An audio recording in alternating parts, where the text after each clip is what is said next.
Trending na pud biya karo. I don't know if it's kanang tinuod ni siya nga post ni Catherine daw. Ang laman ng post manggoy sa ako lang nakita sa SOCMED, pero I'm not sure again if it's coming from Catherine good kay wala mo po siya nag-text ako. Wala po siya nilabay. Wala siya nag-PM taud-taud na. Gali kay siguro siya mga DJ. No, natagam naman ko siya DJ. Uy, so fast na lang. Grabe ka naman, Kath. Pati mo naman yung circle of friends mo, idadamay mo. Idamay. Ganon. Oo. Namagod sa SOCMED karon nga. Ang laman ng post ni Catherine is that let your values daw be stronger than temptations. Ano bang ibig sabihin? Hindi raw ibig sabihin na pag yung temptation nasa harapan mo ay susunggaban mo na. Diba? So, malalim yun na. Yun na nga eh, hindi ko kayang languyin. We're rolling in the deep.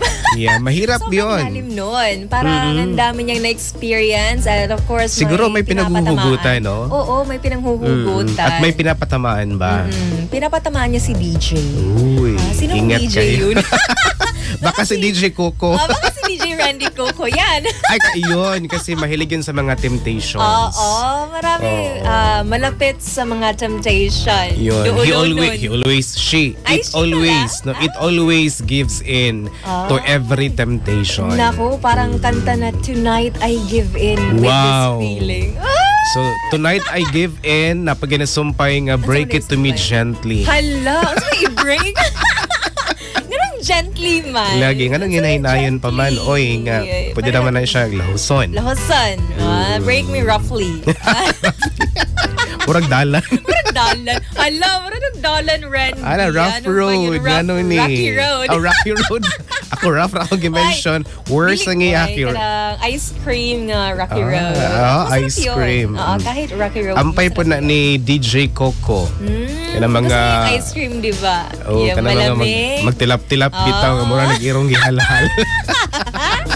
Labaw na ron nga, bisan bugno ang panahon nga nung hilig man Japan ng uban og ice cream. Kabantay ka, sakit sa Pinoy. Magpabugno gihapon bisag bugno ng panahon. Even gani mga nanay-tatay nga bisag init kayong udtong tutok mga man gani. Oo nga nung maginawi nga samot-samot ra kainit sa kalawasan mo kay init ang panahon. Filipinos as we are, kung unsa ko ni kanabitawong ginabawal, may ginahimong lami, may ginahimong regular. Ginaingon nga bawal ang ginadili or bawal ang mga lami. Bawal ang lami, siya ng mga bawal nga lami. Uy.